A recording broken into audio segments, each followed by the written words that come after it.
I'd just like to start by saying thank you very much for everybody who's come out today. It takes courage to show your face in this debate. I know some of you have made quite long journeys to be here.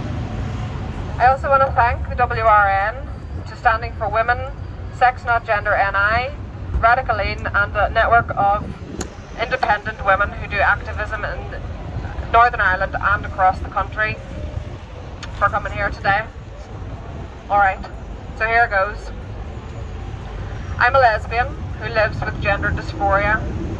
I'm here to talk about women's spaces and lesbian spaces and what their loss means for women like me. By the age of 10, I heard the word gay. People in the 80s and 90s were still mentioning homosexuality like it was a disease. I heard it called sinful and disgusting. And if peers thought you were gay at school, you got talked about and you got bullied. I knew that I didn't feel like my friends did about boys back then, but I also couldn't imagine a future with a woman. I couldn't imagine the kind of woman I wanted would want me back. I couldn't imagine my own children or a home. I was ashamed and I was confused, and to make it worse, I felt stuck in this girl's body. So I made a decision. I might be a girl, but I was going to be a strong one. I took part in all the sports, I cycled, and I lifted weights. I wish there was somebody, even just one person back then, who could have explained to me what a lesbian was. I needed somebody who understood to tell me it was okay to be who I am. I needed women in my life who love other women. I wish there had been lesbian spaces for me to find, but there were none. I was alone, carrying a secret, and that made me vulnerable. The young women today looking for lesbian spaces on this island are plunged back into the same position I was 20 years ago. If I had arrived at that travesty of a lesbian conference in Cork on Friday to meet men and males claiming to be lesbians, I would have thought to myself, if that's a lesbian, then I'm no lesbian. I would have denied my own existence. I would have become more lonely, more lost, and more confused. Young women seeking lesbian spaces are often vulnerable. Many of these women are lonely, isolated by shame, desperate for love and understanding.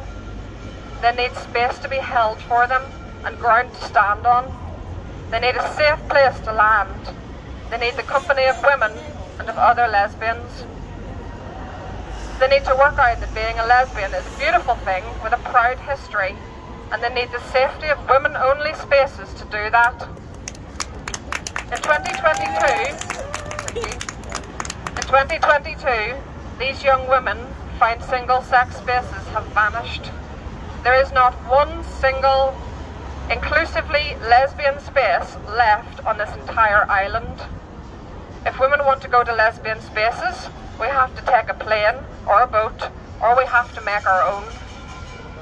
In the supposedly lesbian spaces that do exist, males make keynote speeches and sit among the audience. If women say they're same-sex attracted, not same-gender attracted, they're kicked out of those spaces and shunned. It's an absolute disaster for the lesbian community.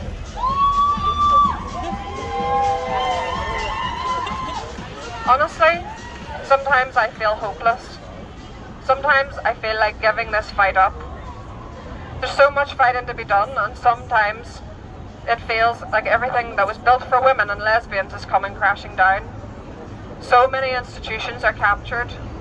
We're having conversations in this country behind closed doors with politicians and community leaders, but it feels like a mountain to climb, and it echoes the whispers behind closed doors and the shame of my past.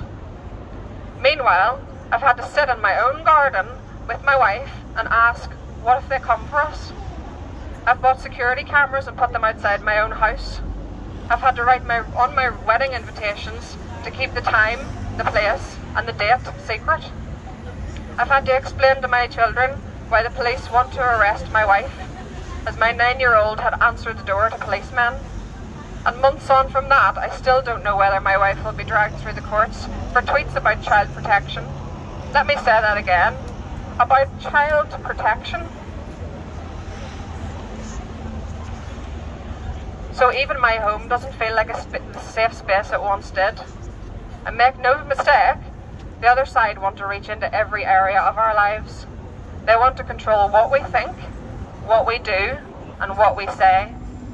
They want access to our children, to indoctrinate them without our say-so via the internet and schools and wherever else they can.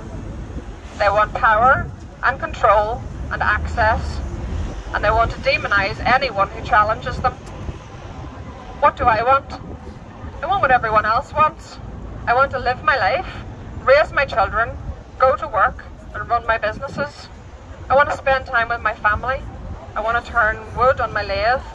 I want to see my wife happy and joyous and peaceful. And I want to do my bit to make her feel that way. But instead, here she is, and here I am, in a fight we didn't ask for. But we're in it now. I can't stop men like the one who's come after my wife. I can't stop the police from referring my wife to the prosecution service every time someone feels threatened by her tweets about child protection. I can't stop the other side sending disgusting, pornographic messages, threatening messages, insulting messages to my wife on the daily. I just have to live with them insulting me and telling me I'm really a self-hating wannabe man and I should transition already.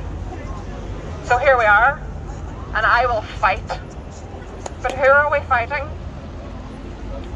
I've heard a lot about people on the other side of this debate arguing that they're left-wing. They say that in the best of left-wing tradition, they're fighting for the poor, the marginalised, the socially excluded, the dispossessed. Well, I call bullshit.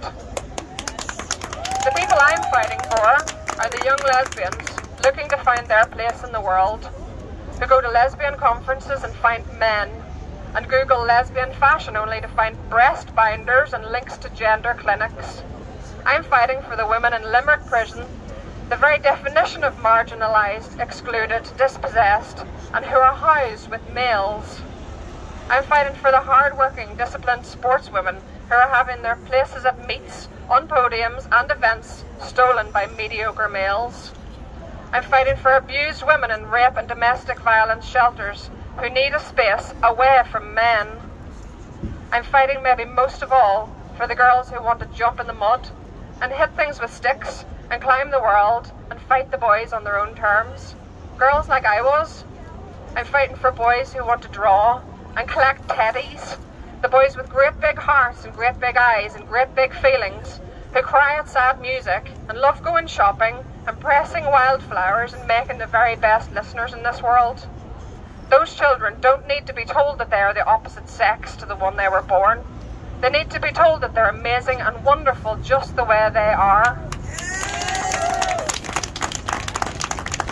They need to be told that there aren't girl things and boy things, and that there's a place for them in the world. Maybe most of all, that there are people in the world who will love them just how they are. The kind of radical self-acceptance I'm trying to foster in my own children is a lesson that's taken me, personally, a lifetime to learn. The space I learned it in was, in the end, my wife's arms. And now I've found it. I've found my voice. I've found my strength. I'm here, being what I need, and doing my best to build, again, what's been lost. Thank you very much for coming here today.